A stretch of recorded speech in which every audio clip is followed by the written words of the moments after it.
बिस्मिल्लाहिर्रहमानिर्रहीम। अस्सलाम वालेकुम। गुलनार इकबाल आप लोगों से मुखातिब हूँ।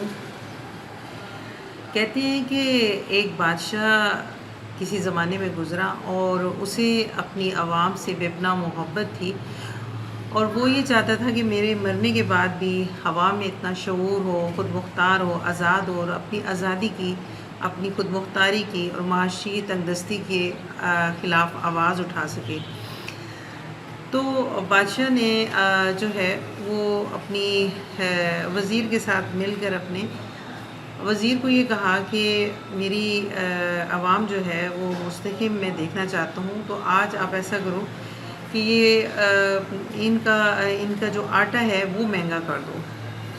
आटा महंगा हो गया और बादशाह जो है दरबार में इंतज़ार करने लगा कि आएंगे, आवाम जो है आ जाएगी और कंप्लेन करेगी कि आटा जो है वो बहुत महंगा हो गया है और हम परेशान हो गए। लेकिन ऐसा नहीं हुआ, बल्कि आवाम जो है ऐसे लगा कि जैसे कोई मसला हुआ ही नहीं, और वो नॉर्मल अंदाज में सब यानी कि उनका एटीट्यूड था।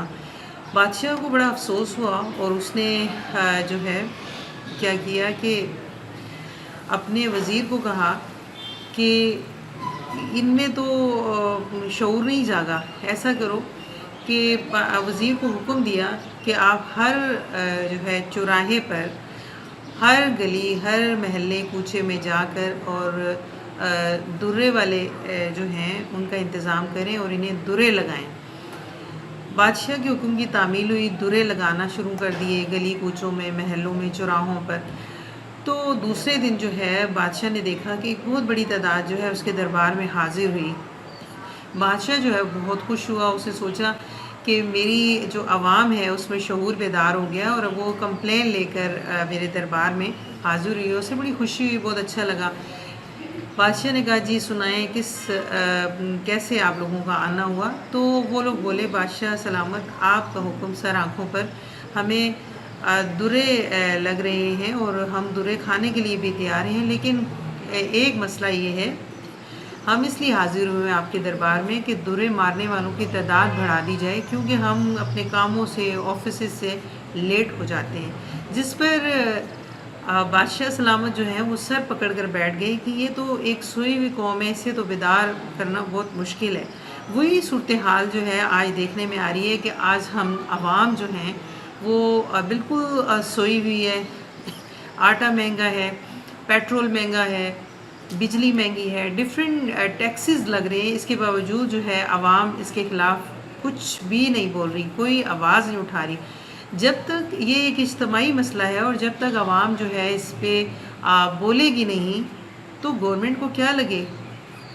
उन्होंने रूल एंड रेगुलेशंस जो हैं वो बना दिए हैं, और उन पे हम एक ग़ुलाम कौम कब तक बन के अपनी ज़िंदगी गुजारेंगे, कब हम में बेदारी पैदा होगी, कब हम अपने हकूक़ की बात करेंगे। हर कोई जो है वो माशी तौर पे इस कदर मसाइल का शिकार है कि हर कोई जो है अपनी रोज़ी रोटी कमाने के चक्कर में लगा रहता है, और वो कहता है कि मेरा दिन आज वेस्ट ना हो जाए, और एहतिजाज करने की तरफ जो है वो कोई ध्यान नहीं दे रहा, जिसकी वजह से दिन ब दिन जो है वो मसाइल बढ़ते ही चले जा रहे हैं। तो आप लोगों से ये इल्तमास है कि ये एक इज्तिमाई मसला है, इसके लिए ज़रूर निकलें, इसके लिए ज़रूर आवाज़ उठाएँ। आवाम अगर आवाज़ नहीं उठाएगी तो फिर वही माशी तौर पे तंगी और ग़ुलाम से ग़ुलाम तर होते चले जाएंगे, और इस तरह ज़िंदगी गुज़रती चली जाएगी। तो इसलिए ये एक इज्तिमाई मसला है, इसमें हम सबको जागना होगा और आवाज़ उठानी होगी, अपने हक़ के लिए आवाज़ को ज़रूर बुलंद करना होगा। अगर हम ये चाहते हैं कि हमें माशी तौर पे आज़ाद हों, हमारे पे टैक्सेस जायज़ लगें, टैक्स देना ज़रूर टैक्स देना चाहिए, लेकिन ऐसे टैक्सेस नहीं, स्पेशली जो है कोई किसी टैक्स का कोई पता नहीं चलता है। स्पेशली जो बिजली के टैक्सेस हैं उनका तो कुछ पता नहीं चलता है जनाब। वो तो ऐसे लगता है कि ये जो पाकिस्तान की जो कौम है पढ़ी लिखी तो है नहीं, और हम पढ़े लिखे बेवकूफ़ हैं, हमें कुछ भी समझ नहीं आता।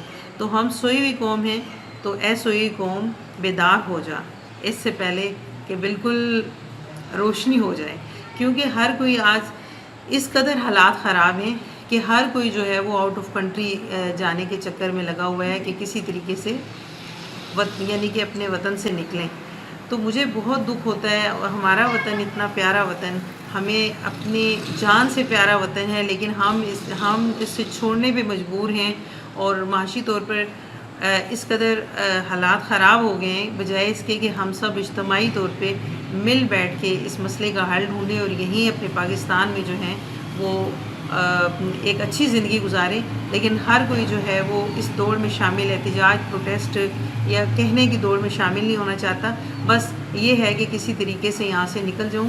حالانکہ باہر جو آؤٹ آف کنٹری میں جو لوگ رہتے ہیں ان کے بھی ہر ایک کے مسائل ہیں، ہر ایک کے. اور اسپیشلی ہم پاکستانی جو یہاں سے جاتے ہیں تو یہ مت سمجھیں کہ ہم لوگ وہاں جا کے ایک دم ڈالر کمانا شروع کر دیں گے، ہماری زندگی بہت آسان ہو جائے گی، بہت خوبصورت ہو جائے گی. نہیں، ہمیں اپنے وطن عزیز سے محبت ہے. ہمیں یہیں رہ کر اپنے وطن کو مضبوط بنانا ہے، اور اس کے لیے ہمیں کچھ کرنا ہوگا. Thank you.